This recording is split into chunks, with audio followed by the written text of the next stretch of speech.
Crédito extemporâneo. Eu preciso retificar as obrigações acessórias? Antes de responder essa pergunta, eu vou perguntar para você o seguinte: você quer ter razão ou ser feliz?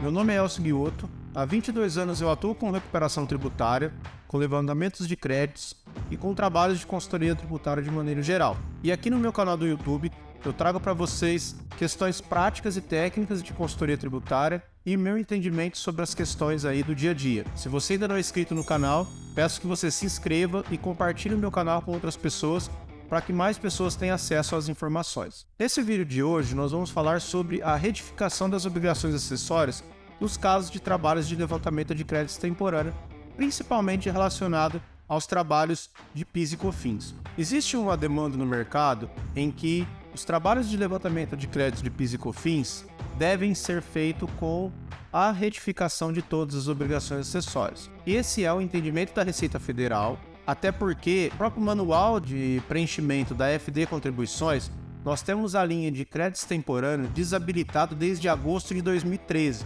Então nós temos aí praticamente 10 anos que essa linha da FD Contribuições está desabilitada. E por que eu perguntei para você no começo desse vídeo se você quer ter razão ou ser feliz? Porque é isso que eu penso quando eu realizo os meus trabalhos. Eu particularmente não quero ter razão, eu quero ser feliz. E por isso que em 100% dos trabalhos que eu realizo, eu faço as retificações das obrigações acessórias. Primeiro porque a gente tem aí uma necessidade imposta pela Receita Federal de retificar as obrigações acessórias.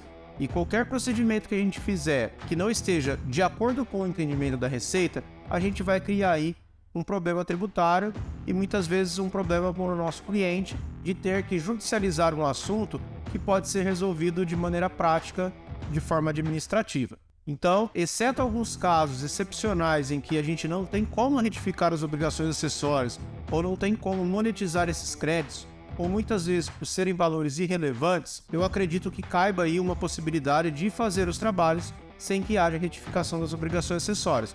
Mas em 99% dos casos eu entendo que a retificação das obrigações acessórias sejam necessárias para não criar aí um problema para o contribuinte. Um ponto importante que eu vejo nessa situação é que existem algumas decisões do CARF, pelo menos nas decisões que eu já tive acesso, em que eles citam que não seria necessário a retificação das obrigações acessórias, o que seria necessário era comprovar que eu não utilizei esses créditos no passado. Mas quando a gente avalia essas decisões, a gente vislumbra que foram tratados ali assuntos da época que ainda era o DACON, ou seja, antes da entrada em vigor da FD Contribuições, da obrigatoriedade de entrega da FD Contribuições, e antes de agosto de 2013, quando a gente teve aí a linha de crédito extemporâneo desabilitada.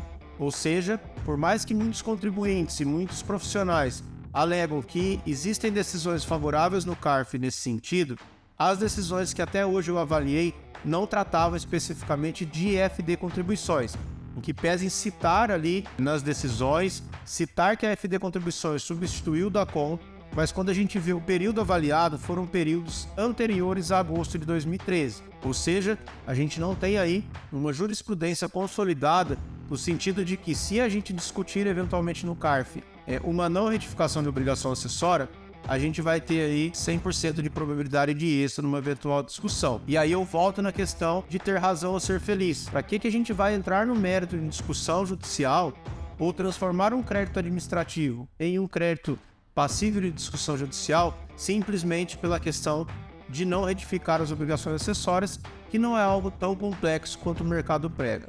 Um outro ponto que eu vejo é o seguinte: quando eu tenho levantamentos de créditos com valores relevantes, provavelmente daqui 2, 3 ou 4 anos esses trabalhos podem ser passíveis de questionamento. Então vamos imaginar que a gente faça um trabalho aí em 2023, levantando os últimos 5 anos. Então a gente pega de 2018 a 2023 e não retifica as obrigações acessórias, lançando aí todos os créditos em uma única competência no ano calendário de 2023. Daqui 4 anos a Receita pode vir e questionar. Então vamos imaginar que em 2027 a Receita vem e questiona essa empresa. E ela olha, você não fez as retificações das obrigações acessórias, então você não teria direito a esses créditos. O que a gente não consegue mais fazer? A gente não consegue mais voltar lá em 2018, 19, 20, 21 e retificar essas obrigações acessórias. Ou seja, muito provavelmente a gente vai ter que discutir essa questão no administrativo e provavelmente a gente vai ter que discutir isso no judiciário. Ou seja, um trabalho que eu poderia ter feito da forma que a Receita orienta, independentemente se ela tem ou não razão, a gente pode criar aí um grande problema para o nosso cliente, até de uma possível perda desse crédito. Então, eu particularmente não vejo necessidade de colocar os nossos clientes em risco por conta de uma questão aí que muitas vezes é uma briga, uma queda de braço entre contribuintes e entre Receita Federal, para que eu tenha aí eventual razão porque eu não precisaria entregar essas retificadoras. Então eu particularmente entendo que a gente tem que fazer as retificações para evitar que a gente transforme um levantamento de crédito administrativo em um crédito judicial. Eu sei que no mercado tem muita gente que tem um entendimento contrário, eu respeito esse entendimento, mas aqui, eu trago o meu entendimento, o que eu penso, como consultoria tributária, de uma maneira que coloque menor exposição de risco possível aos nossos clientes. Então eu vejo que para entrar nessa briga com a Receita Federal, eu não vejo necessidade, então por isso que em 99% dos trabalhos a gente sempre adota como procedimento retificar as obrigações acessórias e fazer o procedimento de acordo com o que a Receita exige, mesmo a gente também não concordando muito com essa questão, mas para que a gente não coloque o nosso cliente em eventuais riscos e até o risco aí não ter acesso a esse recurso, por exemplo, se você faz trabalhos com pedidos de ressarcimento em que não houve as retificações e esses ressarcimentos não são homologados, a gente traz aí talvez um prejuízo financeiro para o cliente que poderia ter acesso ao recurso de uma maneira mais rápida e a gente vivemos num país com altas inflações todo ano e aí ao longo do tempo esse dinheiro aí vai perdendo valor, o cliente fica sem acesso a esses recursos, enfim, quando eu penso na questão de ser feliz ou ter razão, eu prefiro ser feliz, eu prefiro fazer todas as retificações das obrigações acessórias, trabalhar de acordo com o que a Receita exige, para que a gente não crie problemas para os nossos clientes, não crie discussões futuras relacionadas ao assunto. Então, esse é o meu entendimento. Existem alguns casos específicos, por exemplo, em algumas determinadas situações em que aqueles períodos já teve um pedido de compensação, um período de ressarcimento e esses pedidos já foram homologados, então a gente sabe que a gente não pode mais voltar e retificar esses pedidos. Então, em algumas situações específicas, talvez aí caiba uma avaliação de não retificação das obrigações acessórias, principalmente no caso de PiscoFins, com a retificação da FD Contribuições. Nos demais casos, eu aconselho que vocês avaliem bem e, se possível, faça realmente todas as retificações para não criar riscos desnecessários aos clientes.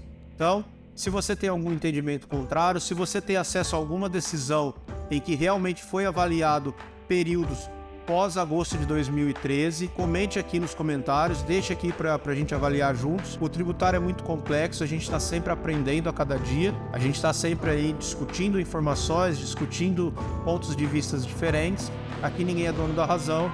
Estou sempre aberto a novas informações, estou sempre aberto a discutir e mudar eventualmente os meus entendimentos sem problema algum. Então, se você tem um entendimento diferente, peço que você coloque aqui nos comentários e aproveite aí para compartilhar esse vídeo com outros tributaristas para que a gente possa aí disseminar conhecimento e trazer sempre os trabalhos sendo realizados da melhor maneira possível. E se você ainda não é inscrito no canal, peço que você se inscreva no canal, ative o sininho para que todas as terças e sextas-feiras você receba aí às 13 horas os nossos novos vídeos que são publicados no canal. Um abraço e nos vemos no próximo vídeo.